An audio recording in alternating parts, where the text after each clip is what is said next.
War secretary Donald ট্রাম্পের পিট হেগজেট, তিনি তো স্পষ্ট ভাষায় বলেই দিয়েছেন, আমরা বোমা দিয়ে কথা বলি, মুখ দিয়ে নয়।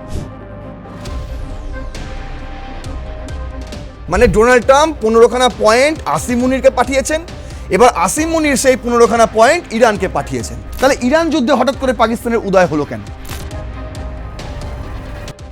মার্কিন যুক্তরাষ্ট্র বলছে এই নাতানজে নাকি ইরানের পারমাণবিক কেন্দ্র রয়েছে, সেই পারমাণবিক কেন্দ্রতে আমরা তিনবার মাত্র 9 মাসে তিনবার হামলা করে দিয়েছি, তারপরেও শর্ততে এটা জুড়তে হচ্ছে যে আপনারা নাতাঞ্জ, ইস্পাহান, ফোর্দার মতো প্রধান পারমাণবিক স্থাপনাগুলোকে অকেজো করে দিন, ধ্বংস করে দিন। তারপর বলা হচ্ছে যদি এই শর্তগুলো আপনারা মেনে নেন তাহলে আপনাদের কাছ থেকে পারমাণবিক নিষেধাজ্ঞা তুলে নেওয়া হবে। এর মানে কি ভাই? যখন পশ্চিম এশিয়ায় এই যুদ্ধাবস্থা চলছে, ঠিক সেই সময় দাঁড়িয়ে পাকিস্তানি ডিপ্লোম্যাট মার্কিন যুক্তরাষ্ট্রকে থ্রেট দিচ্ছে। ভাবুন, এই কথা ডোনাল্ড ট্রাম্পের কান পর্যন্ত পৌঁছানোর পর তিনি কি করেন? তিনি সবার আগে নরেন্দ্র মোদীকে ফোন করেন। পাকিস্তান দুবারও ভাববে না আমরা প্রথমেই মুম্বাইতে হামলা করব, দিল্লিতে হামলা করব। কেন? তাকে কেন বলতে হলো এই কথা?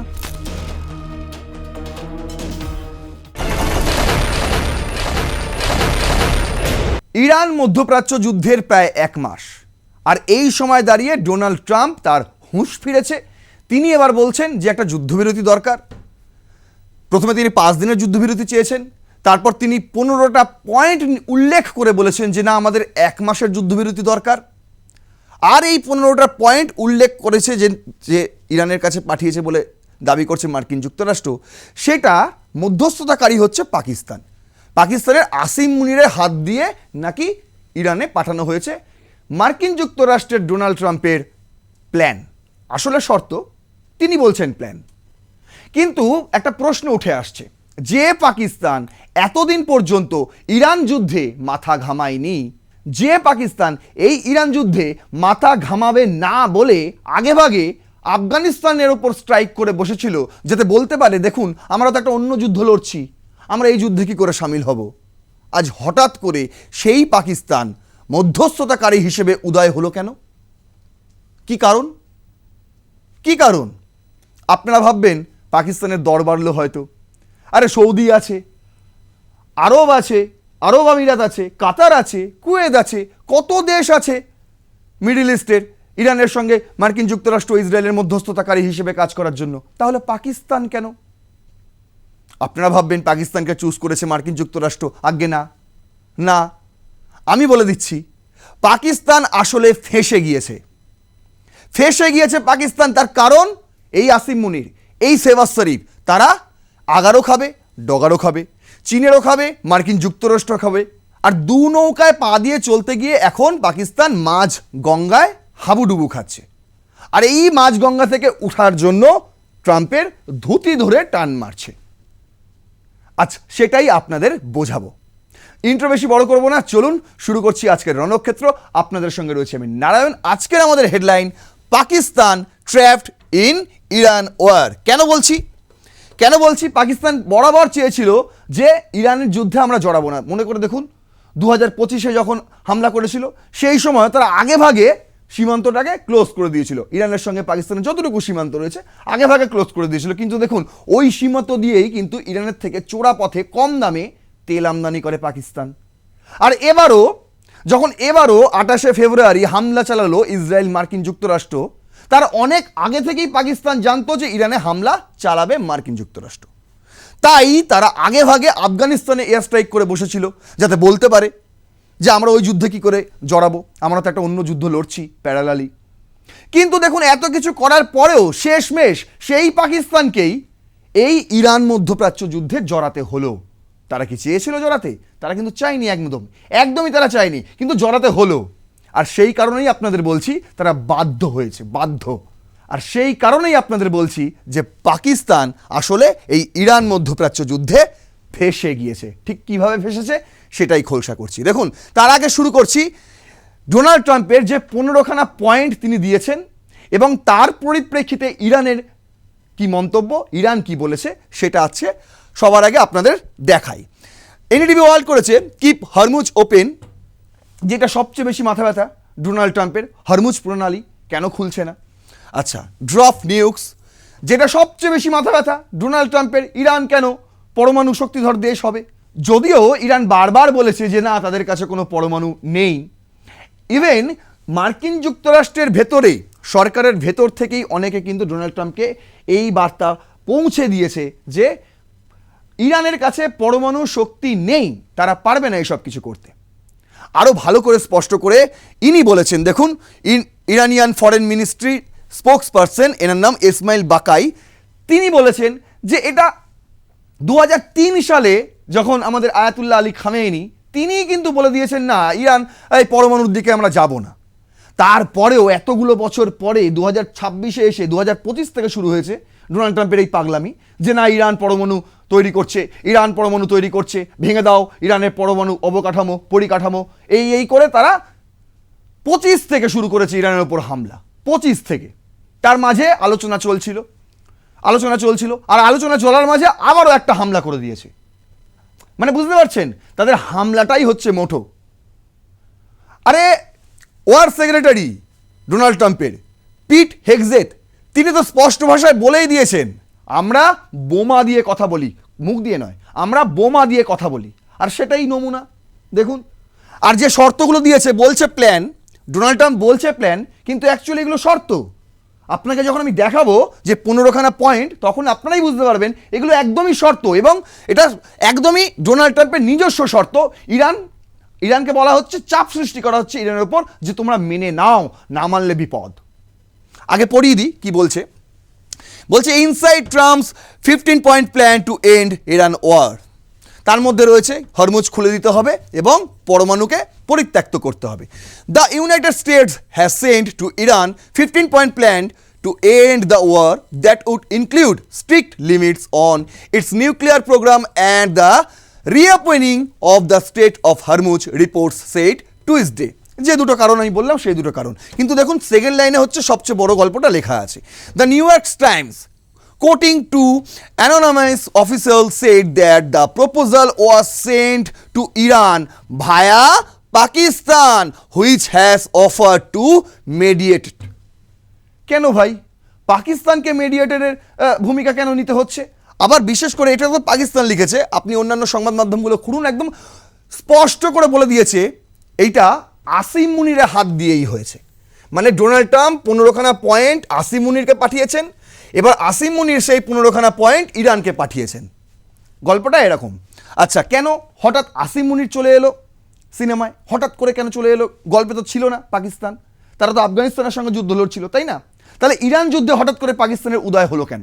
সেটা আমি আজকে আপনাদের সুন্দরভাবে একদম তথ্য তুলে ধরে সুন্দরভাবে বুঝিয়ে দেবো, কোনো আর সমস্যা থাকবে না।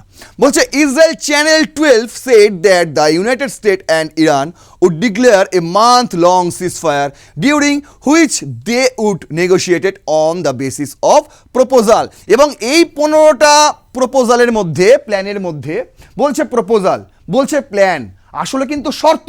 আমি বারবার বলছি এই 15টা শর্তের মধ্যে এটাও রয়েছে যে 1 মাসের জন্য যুদ্ধবিরতি দরকার। প্রথমে 5 দিনের জন্য যুদ্ধবিরতি চাইলো, তারপরও হামলা হলো ইরানে। আচ্ছা, মার্কিন যুক্তরাষ্ট্রের ওয়ার সেক্রেটারি পিট হেগজেথ তিনি বলে দিলেন যে আমরা বোমা দিয়ে কথা বলি, তার মানে বোঝা গেল যে ওই যুদ্ধবিরতি মানে হচ্ছে বোমা মারা। আচ্ছা, তারপর দেখুন এই গল্প যখন হলো, তারপরে ডয়েচে ভেলে খবর করেছে no talks or negotiations between Iran and US. কে বলছে? Iranian foreign ministry says. Actually Iranian foreign মিনিস্ট্রির যে স্পোক্স পারসন ইনি ইসমাইল বাকাই, তিনি বলছেন যে Iran foreign ministry again rejected the US claim of negotiations between the US and Iran in comments given to India Today. যে এইরকম কোনো negotiation হয়নি। ইরানের দাবি এই ধরনের ডোনাল্ড ট্রাম্পের 15খানা পয়েন্ট আমাদের কাছে এসে পৌঁছয়নি, কিন্তু দেখতে পাচ্ছে সংবাদ মাধ্যমে ছাপা হচ্ছে, বলছে we have made it clear yesterday there are no talks or negotiations between Iran and the United States, the diplomat said. বলছে আমরা গতকাল পর্যন্ত কোনো রকম কথাবার্তা হয়নি মার্কিন যুক্তরাষ্ট্রের কোনো প্রতিনিধির সঙ্গে। তারা স্পষ্ট বলছে we have had a very catastrophic experience I should say of the United State diplomacy, he said adding that Iran was attacked 2 times within a span of 9 months when we were in middle of the negotiating process to resolve the nuclear issue. আচ্ছা, যে nuclear issue তুলেছিল মার্কিন যুক্তরাষ্ট্র, যে nuclear issue নিয়ে বারবার তাদের মার্কিন যুক্তরাষ্ট্রের দাবি অস্বীকার করেছিল ইরান, সেটা নিয়েই কিন্তু এত কিছুর সূত্রপাত, এই যুদ্ধের সূত্রপাত।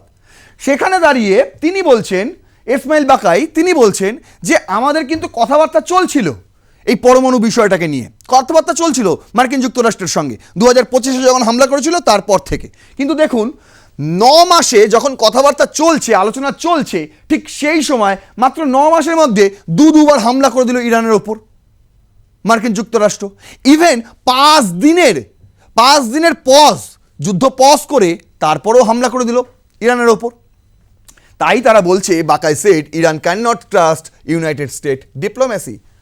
আমরা মার্কিন যুক্তরাষ্ট্রের ডিপ্লোম্যাসিকে আর বিশ্বাস করি না। তারা স্পষ্ট ভাষায় বলছে আমরা আর বিশ্বাস করি না। তাহলে তারা কোন পথে হাঁটবে?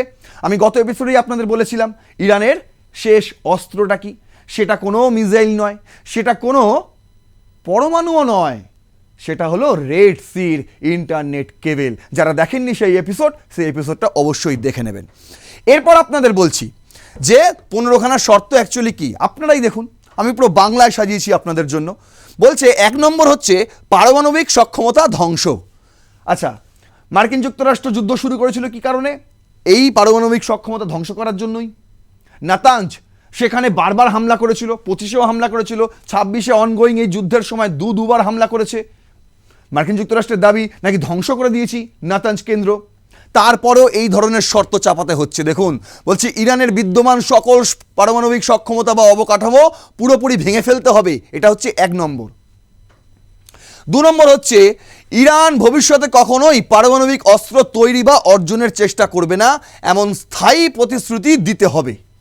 মামার বাড়ির আবদার। আচ্ছা, 3 নম্বর হচ্ছে ইউরেনিয়াম সমৃদ্ধকরণ বন্ধ। ইরানের মাটিতে যে কোনো ধরনের বা যে কোনো মাত্রার ইউরেনিয়াম সমৃদ্ধকরণ সম্পূর্ণ বন্ধ করতে হবে। বুঝতে পারছেন? 4 নম্বর হচ্ছে বর্তমানে ইরানের কাছে থাকা সমস্ত সমৃদ্ধ ইউরেনিয়াম আন্তর্জাতিক আণবিক শক্তি সংস্থার মানে IAEA তার কাছে নির্দিষ্ট সময়ের মধ্যে হস্তান্তর করতে হবে। এই মুহূর্তে যত ইউরেনিয়াম রয়েছে ইরানের কাছে তা অবিলম্বে দিয়ে দিতে হবে IAEA এর কাছে। 5 নম্বর হচ্ছে নাতাঞ্জ, ইস্পাহান এবং ফোর্দো এর মতো প্রধান পারমাণবিক স্থাপনাগুলো অকেজ ও ধ্বংস করতে হবে। আরে ভাই, তোরা তো সায়েন্টিস্টকেও মেরে ফেলেছিস, তোরা তো দেশের যে সুপ্রিম লিডার তাকেও হত্যা করেছিস, আর বারবার দাবি করেছিস নাতাঞ্জ পারমাণবিক কেন্দ্র আমরা ভেঙে চুরমার করে দিছি। একবার নয়, একাধিকবার। 25-এ একবার, আর এই 28শে ফেব্রুয়ারি থেকে শুরু হওয়া যুদ্ধের মধ্যে আরও 2বার, মানে 3বার আমি ধরে নিলাম 9 মাসের মধ্যে 3বার এই নাতাঞ্জ পারমাণবিক কেন্দ্র, যেটা মার্কিন যুক্তরাষ্ট্র বলছে এই নাতাঞ্জে নাকি ইরানের পারমাণবিক কেন্দ্র রয়েছে, সেই পারমাণবিক কেন্দ্রতে আমরা 3বার মাত্র 9 মাসে 3বার হামলা করে দিয়েছি। তারপরেও শর্ততে এটা জুড়তে হচ্ছে যে আপনারা নাতাঞ্জ, ইস্পাহান, ফোর্দার মতো প্রধান পারমাণবিক স্থাপনাগুলোকে অকেজ করে দিন, ধ্বংস করে দিন। 6 নম্বর IAEA এর পূর্ণ প্রবেশাধিকার। ইরানের যে কোনো সন্দেহভাজন স্থাপনা ও তথ্যের ক্ষেত্রে IAEA কে নিঃশর্ত ও পূর্ণ প্রবেশাধিকার দিতে হবে, যদিও এই মুহূর্তে রয়েছে। শুরুতেই বলে রাখি, ট্রাম্পকে কিন্তু IAEAও এই বার্তা দিয়েছিল, না ইরানের কাছে কোনো পারমাণবিক কিচ্ছু নেই, পরমাণুর কিচ্ছু নেই, সেখানে বার্তা দিয়েছিল, ডোনাল্ড ট্রাম্পকে জানিয়েছিল, কিন্তু তিনি বিশ্বাস করেননি। তারপর 7 নম্বরে প্রক্সি গোষ্ঠী থেকে সমর্থন প্রত্যাহার। মধ্যপ্রাচ্যের আঞ্চলিক সশস্ত্র গোষ্ঠীগুলোর যেমন হিজবুল্লাহ, হামাস ইত্যাদি নেটওয়ার্ক থেকে ইরানকে বেরিয়ে আসতে হবে। ইয়েমেনে হুতি, সেগুলো থেকে বেরিয়ে আসতে বলে, এদেরকে ফান্ড করা যাবে না। তাদের দাবি এই সমস্ত গোষ্ঠীগুলোকে নাকি ইরান ফান্ড করত। আচ্ছা, 8 নম্বর তহবিল ও অস্ত্র সরবরাহ বন্ধ। বলছে এই সব প্রক্সি গোষ্ঠীগুলোকে অর্থায়ন, প্রশিক্ষণ এবং অস্ত্র সরবরাহ পুরোপুরি বন্ধ করে দিতে হবে।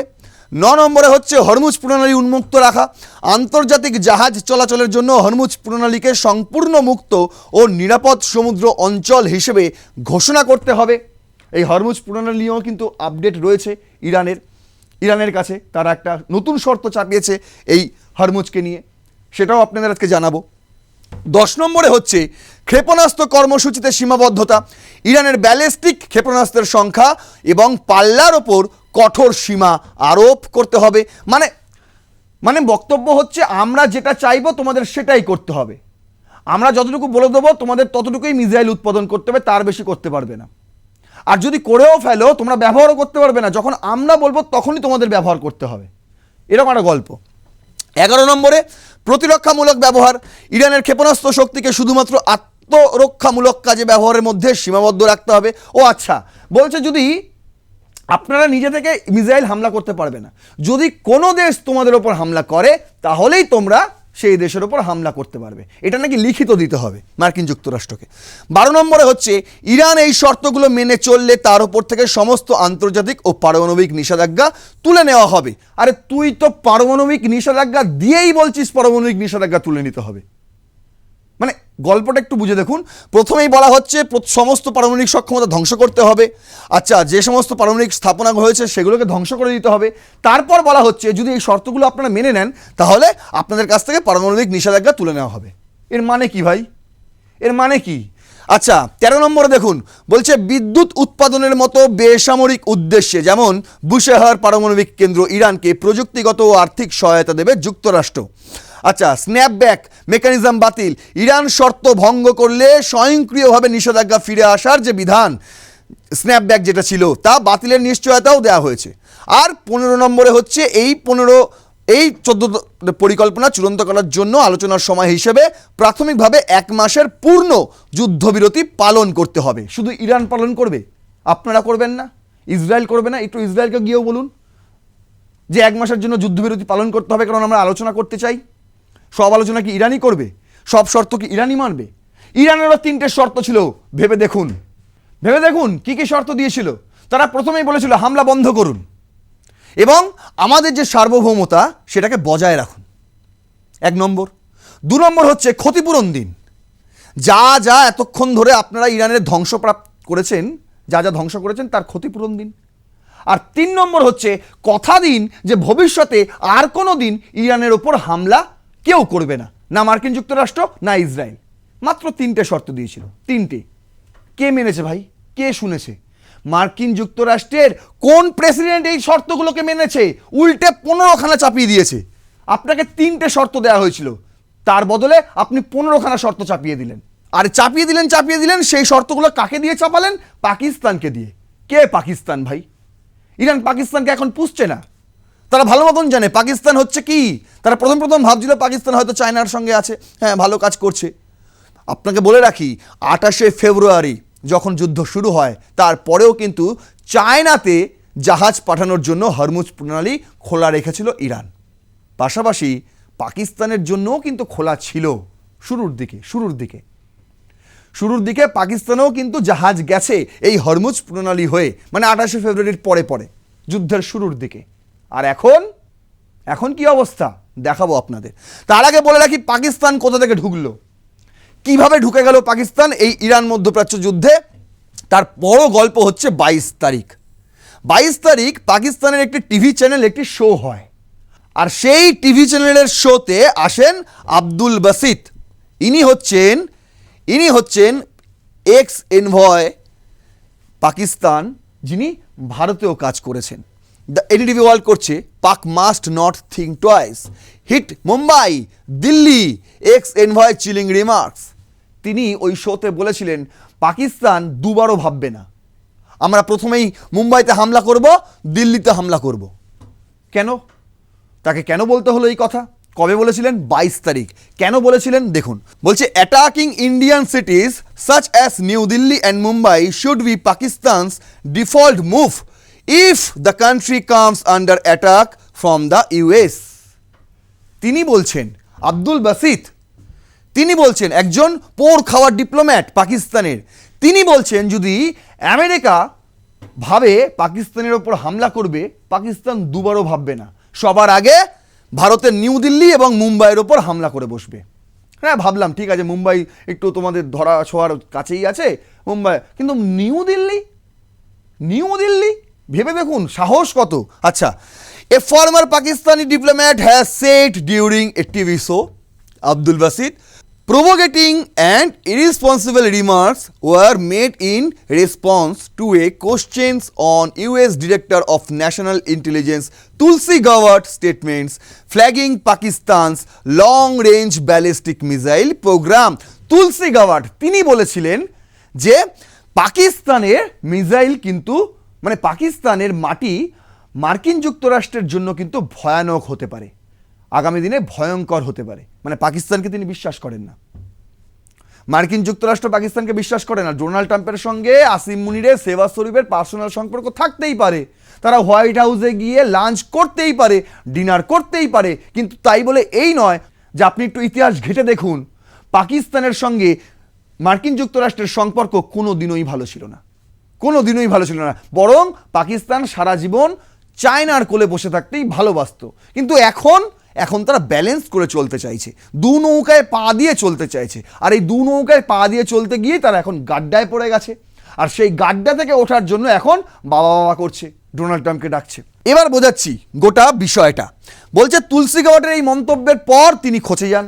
তাকে যখন বলা হয় যে এরকম মার্কিন যুক্তরাষ্ট্র এরকম আশঙ্কা করছে যে পাকিস্তান ভয়ানক হতে পারে আমেরিকার জন্য, তখন তিনি বলছেন আরে ভাই আমাদের মিসাইলগুলোই শুধু দেখেছেন আপনারা, ভারতের মিসাইলগুলো দেখেননি। ভারত আসেনি, কিন্তু ভারতকে নিয়ে কোনো কোশ্চেনই করা হয়নি, কিন্তু তারপরেও তিনি বলছেন ভারতের মিসাইলগুলো দেখেননি, অগ্নি 4, অগ্নি 5, ওদের যত রেঞ্জ আছে আমাদের মিসাইলগুলোর তত রেঞ্জও নেই।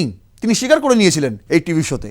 তারপরে তিনি বলছেন কিন্তু আমাদের যতটুকু রেঞ্জ আছে আমরা মার্কিন যুক্তরাষ্ট্রে তো হয়তো পাঠাতে পারবো না, মিডল ইস্টে হয়তো পাঠাতে পারবো না, তাহলে কোথায় পাঠাবো? ভারতে পাঠিয়ে দেবো। তার কারণ তিনি ভালো করে জানেন ভারতের সঙ্গে মার্কিন যুক্তরাষ্ট্রের সম্পর্ক দীর্ঘস্থায়ী। আজ ডোনাল্ড ট্রাম্প আজ আছে কাল নেই, কিন্তু মার্কিন যুক্তরাষ্ট্রের সঙ্গে ভারতের সম্পর্ক সারা জীবন থাকবে। দেখুন আদিত্যরাজ কল তিনি এনডিটিভির একজন সিনিয়র জার্নালিস্ট, তিনি লিখছেন টুইটে, Pakistan's most radical Islamist diplomat Abdul Basit threatens United States amid West Asia crisis. যখন পশ্চিম এশিয়ায় এই যুদ্ধাবস্থা চলছে ঠিক সেই সময় দাঁড়িয়ে পাকিস্তানি ডিপ্লোম্যাট মার্কিন যুক্তরাষ্ট্রকে থ্রেট দিচ্ছে, ভাবুন।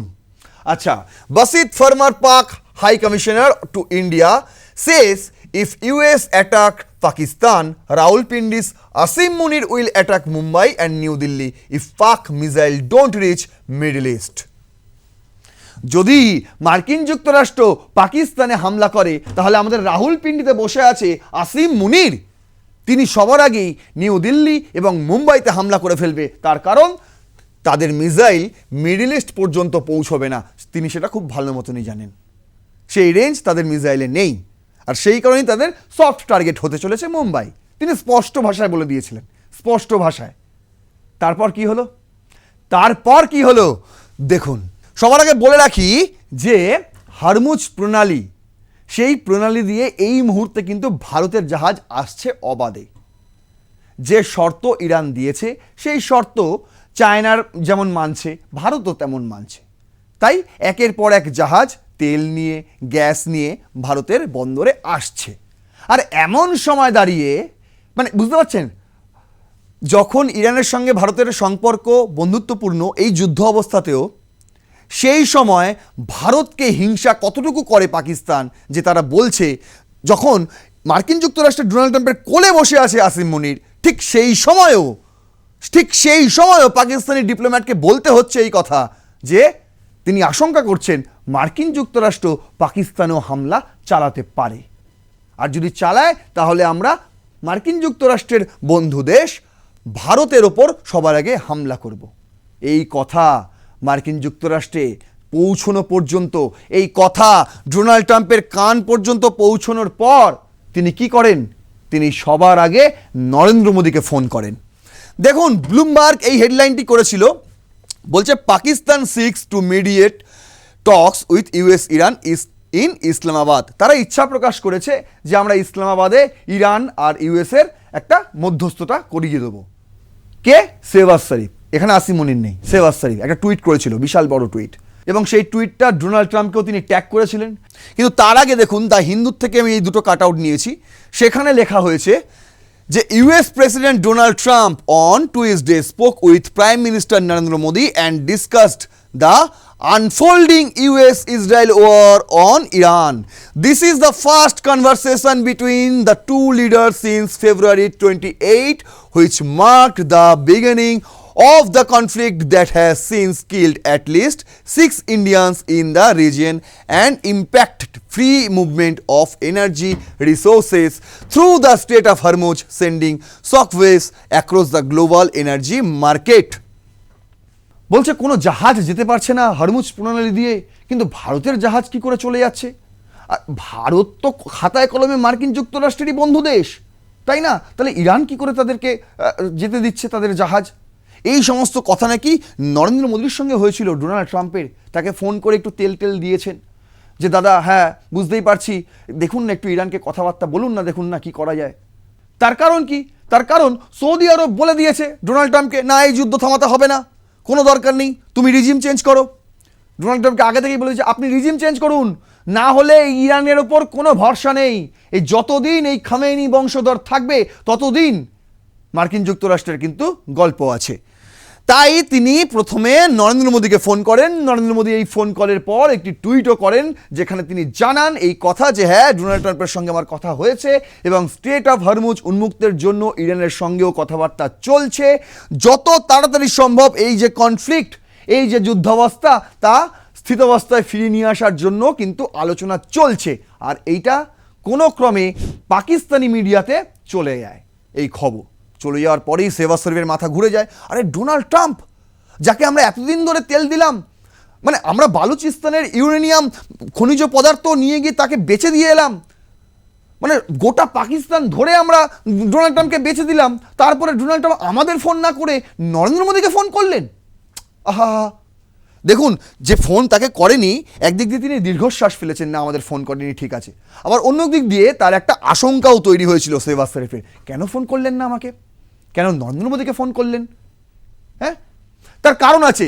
কেন যখন ফোন করেনি তখন তিনি নিশ্চিন্ত হয়েছিল এই ভেবে যে সব কটা দেশের তো বেস ক্যাম্পগুলোকে একদম উড়িয়ে দিয়েছে মার্কিন যুক্তরাষ্ট্রের।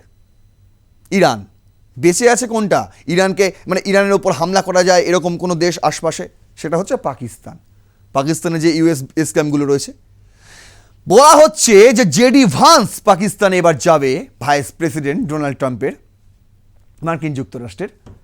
তিনি নাকি এই প্রস্তাব নিয়েই যাবেন পাকিস্তানে যে এবার আপনাদের জায়গা, আপনাদের ভূমি একটু ব্যবহার করতে দিন, আপনাদের যে এখানে যে ইউএস বেস ক্যাম্পগুলো রয়েছে সেগুলো থেকে ইরানের ওপর হামলা চালাতে দিন। বুঝতে পারছেন? সেটাও কিন্তু গোদের ওপর বিষ ফোড়া পাকিস্তানের কাছে। যদি পারমিশন না দেয় তাহলে ডোনাল্ড ট্রাম্পের সঙ্গে সম্পর্ক খারাপ হবে, আর যদি পারমিশন দিয়ে দেয় তাহলে কি হবে? ইরানের সঙ্গে সম্পর্ক খারাপ। শুধু তাই, পাকিস্তানের মধ্যে যে সমস্ত শিয়া গোষ্ঠী রয়েছে, ভেবে দেখুন কিছুদিন আগে কি অবস্থা হয়েছিল করাচিতে, ইউএস কনসুলেটের সামনে শিয়া গোষ্ঠী যারা রয়েছে তারা বিক্ষোভ দেখাতে গেছিল, গুলি করেছে, ওপেন গুলি, প্রায় 10 থেকে 12 জন মারা গিয়েছিল ওই ঘটনায়। তাতে কোনো সমস্যা হয়েছে? কোনো হুঁশ আছে? এই শেহবাজ শরীফ তিনি একটা দেশের প্রধানমন্ত্রী, বরং তার এটা নিয়ে বেশি মাথা ব্যথা কেন ডোনাল্ড ট্রাম্প নরেন্দ্র মোদীকে ফোন করলো, আমাকে কেন করলো না। তাই তিনি ফলো করে একটা টুইট করলেন যে আমরা চাই ইরানের সঙ্গে মার্কিন যুক্তরাষ্ট্রের যুদ্ধ থামাতে, আমরা হব মধ্যস্থতাকারী। বুঝতে পারছেন? দেখুন তারপরেই বলছে, meanwhile Pakistan Prime Minister Shehbaz Sharif said Islamabad is prepared to host negotiations to stop the US-Israeli war with Iran after mounting speculations it could act as mediator. Iran fired a fresh broadside of missile at Israel on Tuesday, causing damage and injuries in Tel Aviv. এদিকে চলছে ইসরায়েলের ওপর হামলা, ইরানের ওপর যখন হামলা হচ্ছে ইরানও কিন্তু ইসরায়েলের ওপর হামলা করছে, তেল আবিবের ওপর হামলা করছে। ঠিক সেরকম সময় দাঁড়িয়ে শেহবাজ শরীফের মনে হয়েছে আমরা তো হতে পারি, তাহলে সব দিকই বজায় থাকবে, ইরানও আমাদের ভুল বুঝবে না, আর মার্কিন যুক্তরাষ্ট্র আমাদের বলতে আসবে না যে আমাদের ভূমি ব্যবহার করো, যুদ্ধটাই থামিয়ে দেবো তার আগে। এটাই তারা ভেবেছে, মানে শেহবাজ শরীফ তিনি এটাই ভেবেছেন। কিন্তু ডোনাল্ড ট্রাম্প তাকে কোনো পাত্তা দেয়নি। তিনি তাকে টপকে আসিম মুনিরকে দিয়ে 15খানা পয়েন্ট বলছে ইরানে আমি পাঠিয়েছি।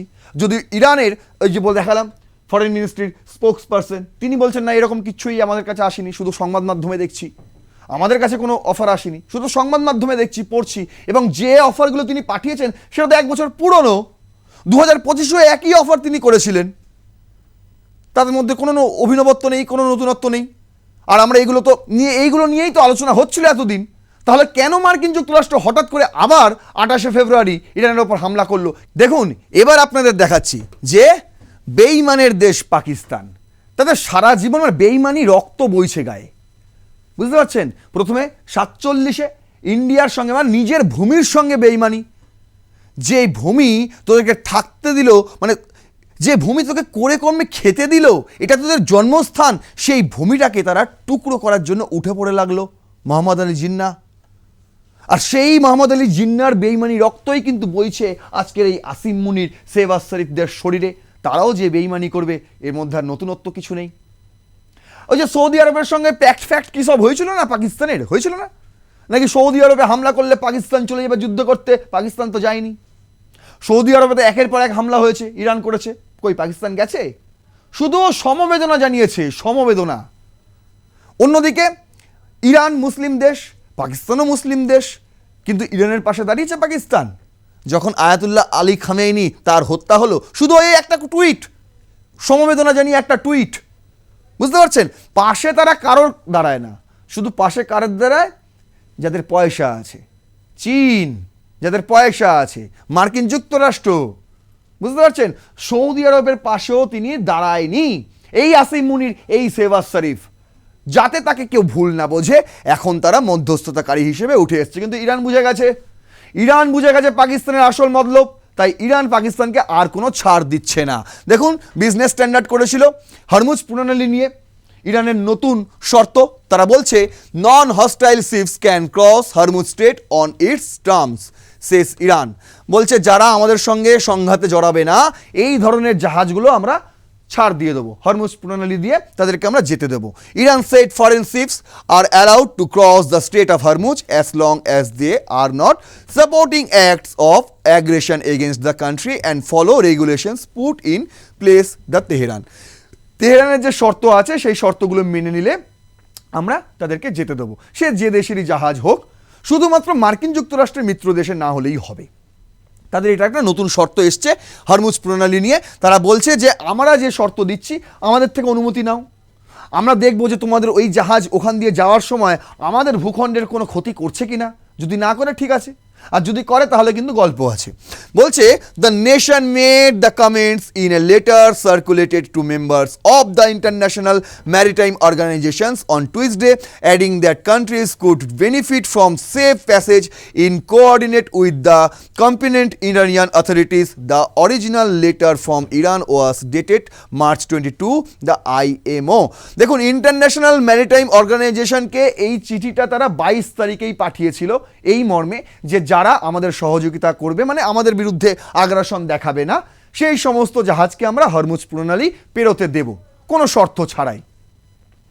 কিন্তু দেখুন, এইটা এখন প্রকাশ্যে এসছে, 22 তারিখে তারা বলেছিল। আমি বলছি না ইরান কিন্তু এই যুদ্ধ চায় না, যদি চাইতো তাহলে যুদ্ধ শুরু হওয়ার সঙ্গে সঙ্গেই, যখন তারা সুপ্রিম লিডারকে হারিয়ে ফেললো, তারপরেই তারা যুদ্ধ বন্ধের জন্য 3-3টে শর্ত দিতে পারতো না। আর যখন ডোনাল্ড ট্রাম্প 48 ঘন্টার একটা আলটিমেটাম দিচ্ছেন, 5 ঘন্টার জন্য যুদ্ধ পজ করার একটা প্রস্তাব দিচ্ছেন, ঠিক সেই সময় তার আগে 22শে মার্চ ইরান তারা বলে দিয়েছিল হরমুজ প্রণালী তো আমরা খুলে দিতেই চাই, কেন আমরা বন্ধ করে রাখবো? এটা তো গোটা বিশ্বের লস। আমরা বন্ধ করে রেখেছি অ্যাকচুয়ালি মার্কিন যুক্তরাষ্ট্রকে বার্তা দেওয়ার জন্য। আমি আগে থেকেই বলছি বারবার, তারা যে এই কর্মকাণ্ডগুলো করছে না, এই গালফ কান্ট্রিগুলোকে হামলা করছে, হরমুজ প্রণালী আটকে রেখে দিচ্ছে, এবার নজর পড়েছে রেড সিতে, বলছে সেখানে ইন্টারনেট কেবল নাকি তারা কেটে ফেলবে। এই যত কর্মকাণ্ড তারা করছে, এগুলো কিন্তু তারা নিজে থেকে করছে না, ঘুম থেকে ঘুমিয়ে ঘুমিয়ে স্বপ্ন দেখেছে আর ঘুম থেকে উঠে সকালবেলা তারা এগুলো বাস্তবায়ন করছে, তা নয়। তারা কিন্তু একটা সুন্দর মেসেজ দিতে চাইছে গোটা বিশ্বকে যে আমাদের সঙ্গে ভাই এরকম নাইনসাফি করো না, আমাদের সঙ্গে এই ধরনের বিশ্বাসঘাতকতা করো না, যাতে আমাদেরও হাত খুলে যায়, আমরাও যাতে অনেক কিছু করে ফেলি, যাতে গোটা বিশ্বের অমঙ্গল হয়। বরং যাদের অমঙ্গল ইতিমধ্যে হয়েছে ইরানের কারণে, তারা গিয়ে ডোনাল্ড ট্রাম্পকে একটু বোঝাক যে এ কেন যুদ্ধ, একটু বোঝাক, গিয়ে পুরো শেষ করে দিক, ইরানকে ছেড়ে দাও ভাই, ইরানকে ইরানের মতন থাকতে দাও, তাদের সার্বভৌমত্ব বজায় রাখতে দাও, আর যা ক্ষতি করেছে তাদের ক্ষতিপূরণ দাও, আর কথা দাও ভবিষ্যতে আর কোনোদিনও ইরানের ওপর হামলা হবে না। মাত্র 3টে শর্ত, মাত্র 3টে শর্ত তিনি মানেননি ডোনাল্ড ট্রাম্প, তার বদলে 15খানা চাপিয়ে দিয়েছেন। দেখুন, কিন্তু পাকিস্তানকে ইরান বুঝে গেছে, এই যে বললাম, তার অন্যতম এবং সাম্প্রতিক একটি উদাহরণ টাইমস অফ ইন্ডিয়া করেছে। Lack of permission, Iran turns back Pakistan bound ship trying to pass through strait of Hormuz. Iran has turned back a Pakistan-bound container vessel attempting to pass through the Strait of Hormuz, citing a lack of permission and failure to comply with maritime protocols, according to Ali Reza Tangsiri, commander of the Islamic Revolutionary Guard Corps Navy. The vessel, identified as Selen, was intercepted and forced to turn back after it failed to meet required legal conditions for transit. The container ship Selen was turned back by the IRGC Navy due to its failure to comply with legal protocols and lack of permission to pass through the Strait of Hormuz, he said. কে আইআরজিসির যে নেভির যে commander of আইআরজিসির Ali Reza Tangsiri, তিনি স্পষ্ট ভাষায় জানিয়ে দিয়েছেন একটি জাহাজ পাকিস্তান অভিমুখে যাচ্ছিল, জাহাজটির নাম হচ্ছে সেলেন। এই জাহাজটি দুবাই থেকে আসছিল এবং তার মধ্যে খাদ্য সামগ্রী ছিল। পাকিস্তান তখন ভিখারির দেশ, জানেন আপনারা, সেখানে কিচ্ছু পাওয়া যাচ্ছে না। এখন খাদ্যও তারা দুবাই থেকে নিয়ে যাচ্ছে, আর সেই খাদ্যও তারা আটকে দিয়েছে ইরান। কেন? তার কারণ হচ্ছে পাকিস্তান মার্কিন যুক্তরাষ্ট্রের হয়ে কথা বলছে। আচ্ছা, পারমিশন না নিয়েই নাকি হরমুজ প্রণালী তারা পার করবে, ইরানকে পাত্তাই দিচ্ছে না। আর তারা কি করেছে? বলছে ভাই তোমরা আমাকে পাত্তা দিচ্ছ না, আমরা তোমাকেও পাত্তা দেবো না, চলো হাঁটো হাঁটো এখান থেকে, যেখান থেকে নিয়ে এসেছিলে জাহাজ সেখানে নিয়ে চলে যাও। কোথায় যাবে? বলছে পাকিস্তান, যেতে দেবো না, চলে যাও, হাঁটো। এই হচ্ছে ইরানের শক্তি। তারা পাকিস্তানকেও ছেড়ে কথা বলে না যদি পাকিস্তান তাদের বিরুদ্ধে গিয়ে অবস্থানে দাঁড়ায়। তারা এটাও হুমকি দিয়েছে, আমি বলেছি না গত এপিসোডে, সৌদি আরব, ইউএই তারাও বলছে ডোনাল্ড ট্রাম্পকে যে না, এই যুদ্ধ এখন থামানোর দরকার নেই। কি দরকার? রিজিম চেঞ্জ করে দাও। যতদিন এই মোস্তফা খামেনি থাকবে ততদিন পর্যন্ত শান্তিতে ঘুমাতে পারবেন না ডোনাল্ড ট্রাম্প আপনি। তাহলে কি দরকার? রিজিম চেঞ্জ করে দাও। আর তার বদলেও কিন্তু ইরান একটা হুমকি দিয়ে রেখেছে, ওই যে রেড সি, বুঝতে পারছেন? কিচ্ছু করতে পারবে না, কিচ্ছু করতে পারবে না। এরা শুধু নাটক করছে, আসিম মুনির এখন নাটক করছে, দেখানোর চেষ্টা করছে দেখুন আমরা কতটা এগিয়ে। আর এই এশিয়ার মধ্যে, এই দক্ষিণ এশিয়ায় তিনি এটা প্রতিষ্ঠা করার চেষ্টা করছেন ভারত তো অনেক দূর, আমরাই তো মার্কিন যুক্তরাষ্ট্রের কাছাকাছি। এইটা দেখাতে গিয়ে ইরানের কাছেই এখন গল্প হয়ে গেছে পাকিস্তান, বুঝতে পারছেন? তারা যদি এখন এই মধ্যস্থতা না করে তাতেও সমস্যা। জেডি ভান্স আসবে, এসে বলবে তোমাদের ভূমি আমাদের ব্যবহার করতে দাও, ইরানে হামলা করতে দিতে হবে। কিছু করার নেই, কিচ্ছু করার নেই। এতদিন তেল দিয়েছে, হোয়াইট হাউসে গিয়ে লাঞ্চ করে এসছে, এখন তারা বললে তাদের শর্ত মেনে নিতে হবে, সমস্যা। আর যদি পারমিশন না দেয়, তাদের ভূমি ব্যবহার করার পারমিশন যদি পাকিস্তান না দেয়, তাহলেও সমস্যা। ডোনাল্ড ট্রাম্প রেগে যাবেন এই আসিম মুনির শেহবাজ শরীফের ওপর।